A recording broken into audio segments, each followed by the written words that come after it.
Welcome back to next lecture.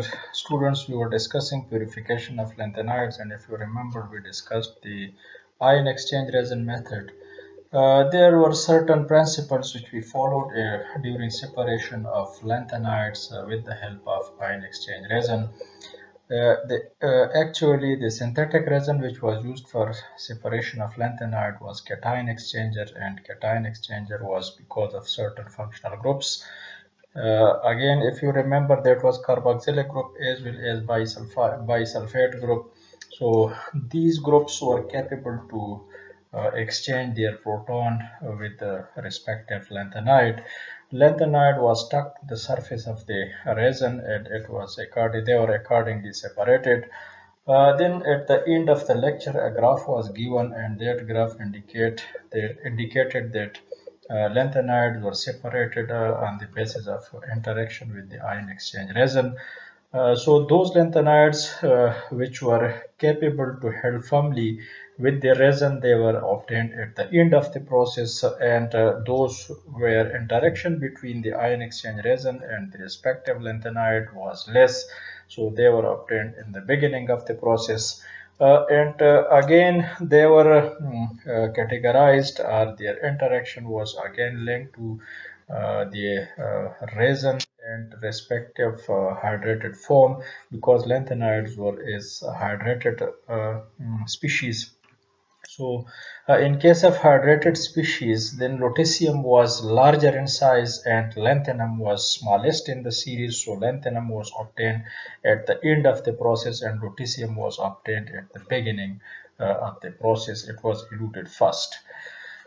Next, coming toward further purification process, we have already separated lanthanides, and broadly they have been categorized into lighter lanthanides and heavier lanthanides. So lighter lanthanides till samarium. We actually also discussed purification for lighter lanthanides, and the next method, if ion exchanger is by any way or by any means it is not accessible, then we can use some other chemical process. And in these chemical process, reduction of hydrous chlorides, anhydrous chlorides. So if we get lanthanide chlorides is anhydrous material in relatively pure form, so they can be reduced in the presence of a reducing agent where sodium has been selected in this general reaction. So sodium can be used as reducing agent as well as other available material can be used as reducing agent.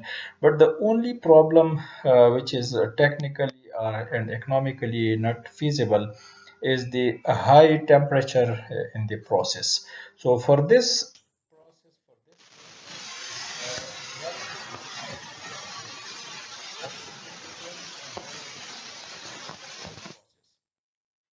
the lanthanide chloride get reduced with sodium. So sodium chloride is obtained as salt, and lanthanum in pure form can be obtained. So, but this is not lanthanum, rather this is a general lanthanide. So any lanthanide, and particularly lighter lanthanides, can be obtained with the help of this reduction method in the presence of sodium at elevated temperature. Another method which is fairly used is reduction of anhydrous fluorides. So if lanthanides are present or obtained as their respective fluorides, so fluorides can also be reduced. But this method has been applied for purification of elemental lanthanides in case of heavier lanthanides. So they can be obtained, but here the reducing agent, instead of sodium and potassium, here magnesium has been used.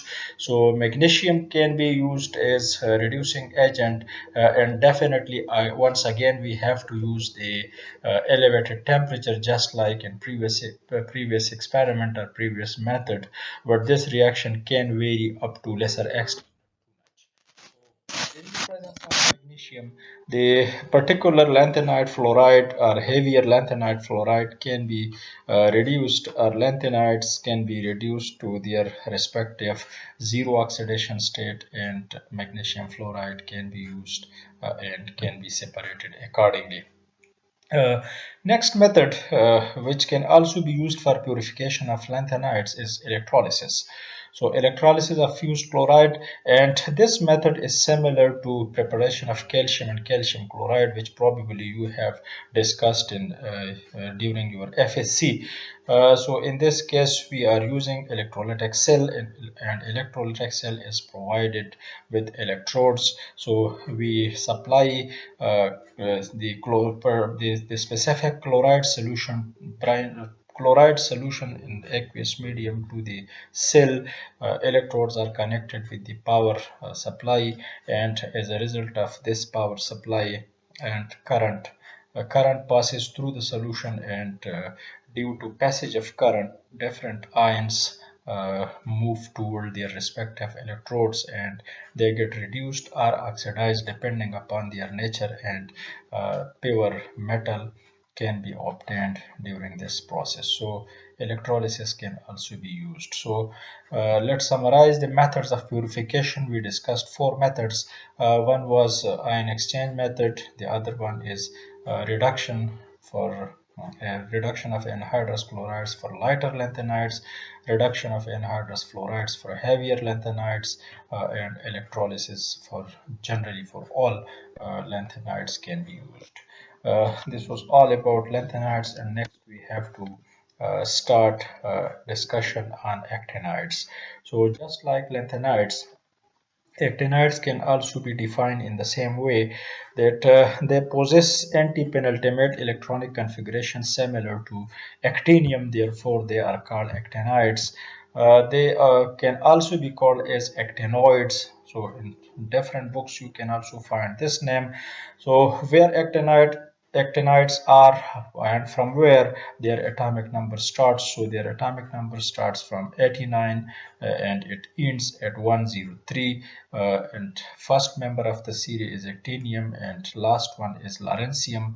So definitely the first member has the atomic number 89, and the last one has lawrencium has atomic number 103. Just like lanthanides, where for f orbital was successively filled, or the last electron entered into for f subshell, and similarly for actinides, the last electron will enter into for f subshell, and since electrons, which is the last one that enters into for 5f subshell, therefore these elements or these metals are also called 5, these elements are also called f block elements. Only four members of the series are naturally occurring: actinium, thorium, uranium, and polonium. Other members of the series are they do not occur in the nature because of their radioactive nature. They have very short half-life, and then we can also say that their half-life is less than the life of the earth. Therefore they cannot be found as natural occurring elements. So on the basis of their radioactive nature, they are toxic to living beings including humans, and experiments of these metals or compounds containing these metals are not easy to be carried out in ordinary lab. So special sophisticated dealing is needed for these elements in order to protect the life of the experimentalist or scientist.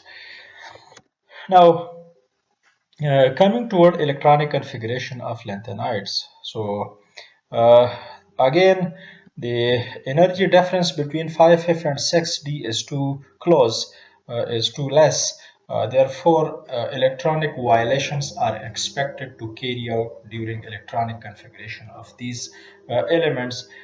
Just like in lanthanides, if you remember, there were some red shades where violation occurs. So in this case also, we expect that violations will be relatively more as compared to lanthanides, and this is because of the size of the atom. So when size of an atom increases, so chances of violation also increase. Therefore, size of lanthanide was less than size of actinides, and what we expect that violation in electronic configuration rules will be more in case of actinides than lanthanides. So subshell F will be occupied accordingly, just like electronic we discuss in electronic configuration, except certain violations. And now these subshells and violation, this the filling of subshell and violation, in some cases we will be able to explain them on the basis of on the basis of our previous knowledge, as we discussed in case of lanthanides. But in this case, for actinides, if you read different books, you can find different electronic configuration, and this is not a big deal, or this is not technically wrong, that why electronic configuration in one book is of one type and in the other book is of the other type. This is simply on the basis of the energy difference between valence subshells, which electron can occupy easily depending upon the ease of electron. General electronic configuration of actinide can be represented by this way, where this is the difference that 5D in case of lanthanide was capable of accepting maximum one electron, while 6D in case of actinide is now capable to accept two electrons. And on the basis of these two electrons, what we expect that violations will be more as compared to the previous series. Next is, let's discuss it. So here they are noble gases, and at the end this is radon with atomic number 86. It means this is closed shell electronic configuration, and first of all we have to accommodate 86 electrons. So the yellow portion, this was for lanthanides, and now what actinides do are what radon does. So radon at least completes another or another shell, that is 6s2, 6p6, 5d10, and 4f14. So these subshells are now filled in case of actinides, and this we call as closed shell electronic configuration. So this we don't need to represent or write it again and again in order to make things simple. So this is closed shell electronic configuration of radon with a total electrons 86, and beyond 86 then we have to place electrons accordingly. So for actinium there are 89 electrons, and these 89 electrons we have to place. So 86 plus 3 makes 89, so 3 electrons we have to place in these orbitals which are available for incoming electrons. So these are orbitals now available for incoming electrons, and this is electronic configuration of actinium. So two electrons will be occupied by 7s and one electron by 6d. So the total number of electrons are now 89, and this is electronic configuration that radon we have to place it in the square brackets, S7, S2, and 6D1. So actually, sorry, this is this is actinium, not lanthanum.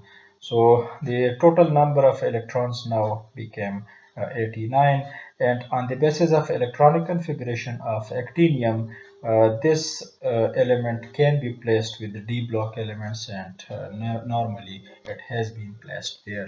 So this is the general the electronic configuration of actinium. Thank you.